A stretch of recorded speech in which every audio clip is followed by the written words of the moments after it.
In honor of my mother, I got up Friday morning and went to Kohl's at 6 o'clock.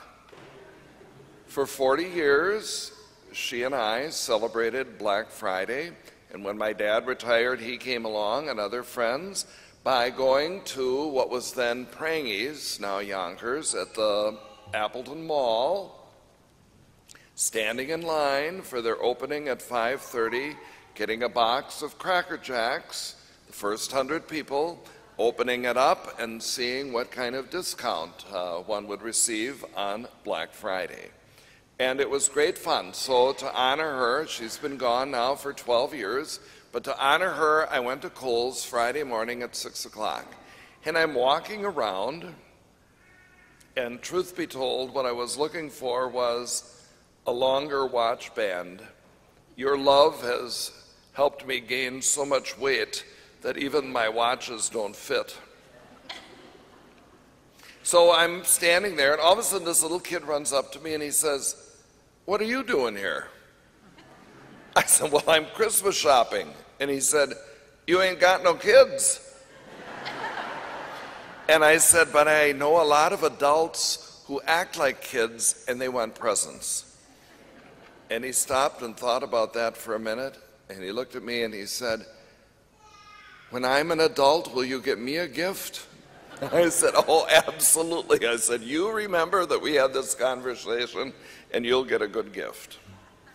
Whether we are young or old, male or female, no matter what race, what color, what religion, there is something about Christmas that excites us all.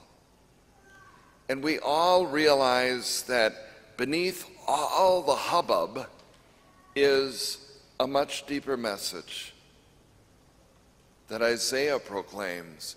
We are all, every person on the planet, we are all invited to climb the Lord's mountain. All are invited to celebrate Christmas if they undertake the pilgrimage and start walking to the mountain. Will we do it? Will these 4 weeks of Advent make a difference? It's up to each of us as individuals. Only I can decide that answer to that question.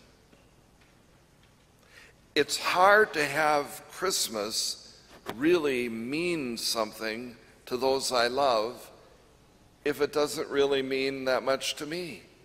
It's hard to fake joy. It's hard to fake excitement at the presence of God.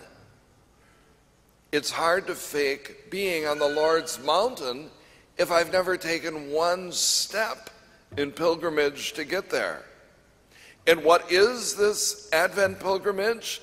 Well, the Word of God describes it very simply. It says, first of all, it's being good boys and girls, no matter how old you are. It's simply being good, making good choices.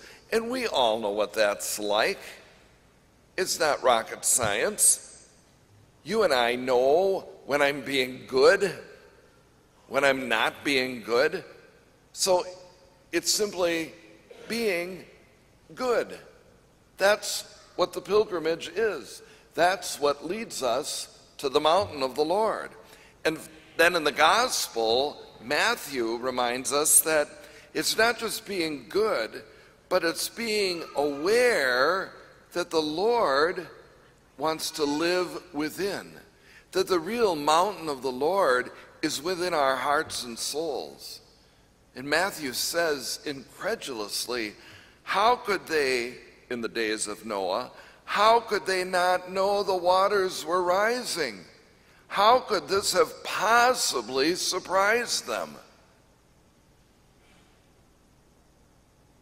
How can you and I not know that within my own self the waters are rising?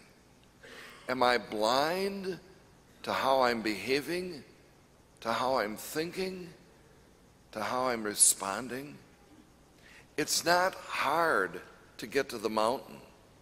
It's simply being good and being aware. But do I want to take that first step? Do I want this Christmas to truly mean something? I can only answer that for myself. Despite all of your love and all of your support, you cannot force me to make this Christmas meaningful. I have to decide that on my own. Will I be good? Will I be aware? Very simple. How willing am I on this first Sunday of Advent to take that first step?